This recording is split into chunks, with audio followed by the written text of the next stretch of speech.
So random thoughts on the Appalachian Trail. You know, I just recently crossed over the halfway point, and I'm over 1,100 miles into this attempted through hike, and I've been through a lot of adversity.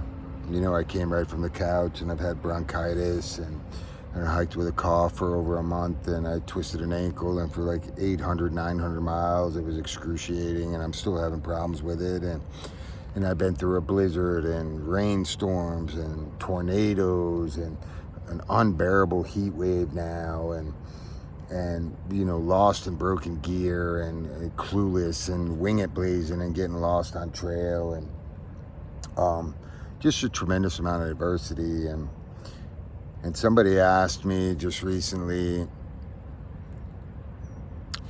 what it takes to be a successful thru hiker, and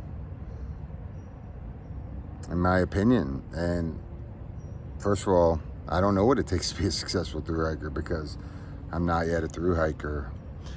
So, and I won't ever carry that mantra until I've accomplished it, and I haven't accomplished anything yet. So, but I could tell you, in my opinion, what I've learned out here or unlearned, and what it takes to be a long distance hiker, an 1,100 miler, and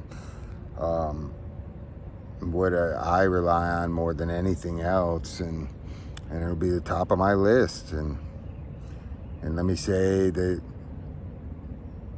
there's a lot of factors that play into this, and everybody's different, so this is just my opinion, and I really do want to know what you guys think is the most important trait to have if you've hiked before, if you're a former thru hiker or a former long distance hiker, or just anybody. And I think this portrays over in life for me too. So first of all, let me say that, you know, I listen to a lot of, you know, successful long distance hikers, both thru hikers and lashers, long distance section hikes, and people that have done this for a long time, and a lot of people give you this very simple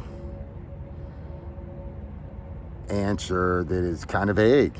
You know, they said it's 80% mental and 20% physical, or some people say 85 and 15, you know, and I will agree with that to a certain extent, but I want to break it down a little bit further. What is mental fortitude? What do you mean when you say it's mental toughness, right? Is it willpower? Certainly you have to have some willpower. Certainly you have to have some discipline. Certainly you have to have some persistence, right? Certainly you have to have some resiliency.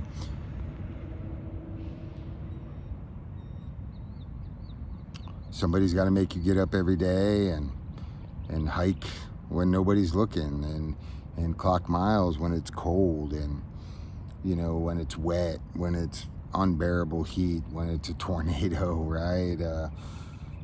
You know, certainly you have to have, I don't believe in luck, but you have to have a little, you know, good fortune. You have to be fortunate, and I don't believe in even fortune, right? Like, we create our own. I 100% believe you can come out here and wing this trail, man.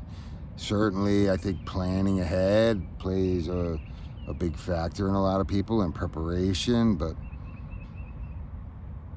none of that stuff is the most important to me. The most important trait that you have to have isn't something that you need to attain. It's something you need to let go of. And I responded to this person in kind of detail, and I touched on all the things that I just said. But to me, the most important thing that you need to have to come hike this trail isn't something to learn or acquire. It is something to let go of, and that is expectations.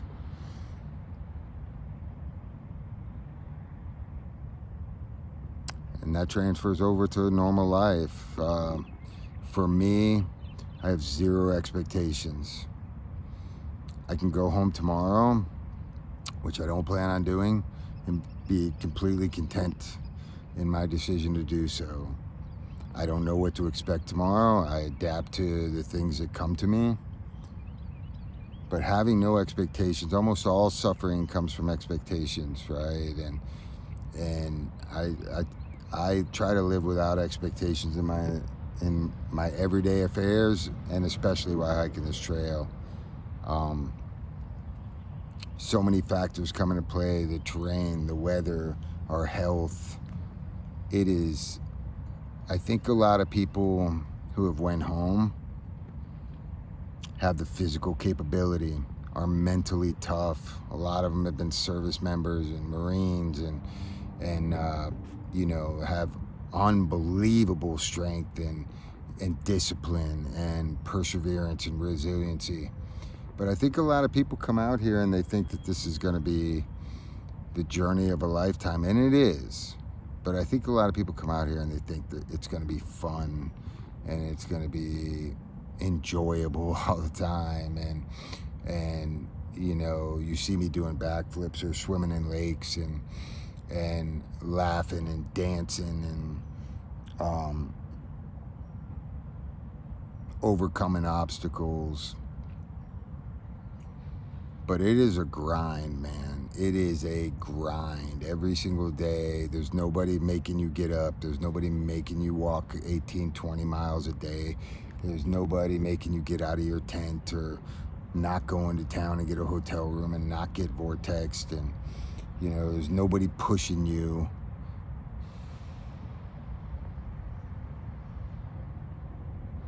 But the expectation that this is going to be enjoyable all the time is, I think, one of the biggest reasons people go home, because you have to wake up every day and you have to put your wet shoes on and your wet socks on and your stinky clothes on and pack up your wet tent or your wet hammock, and you have to walk 18 to 20 miles over a war zone of potholes and rocks and rhododendron and unbelievable weather shifts and changes. And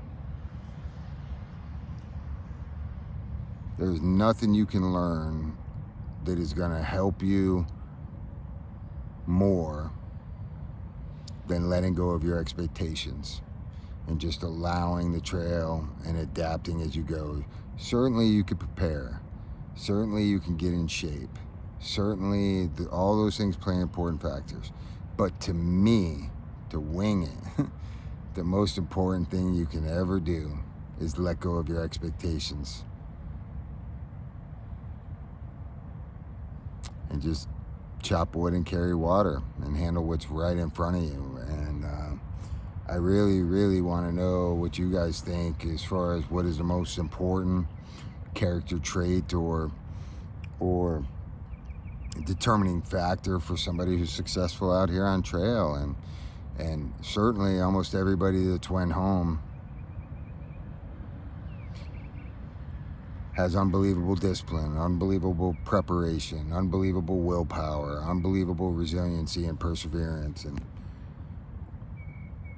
But at some point they stopped having fun out here. They stopped enjoying what is, and it's just a grind, and it's the same thing every day, and it's walking through, a trail of,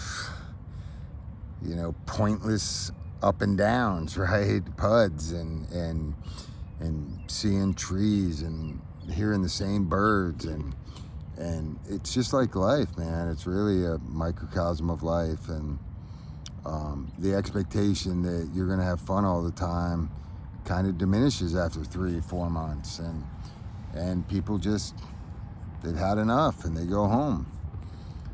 And it's all because they expected the party to continue or to be a good time all the time, and life just isn't that way, at least in my opinion. It is certainly enjoyable if you keep it simple and you let go of your expectations that life is supposed to be better than what it is. It's already perfect. And it doesn't matter what you're doing. So to me, the most important trait for being a long distance hiker or just being a human being, is let go of your expectations of the way you think things should be.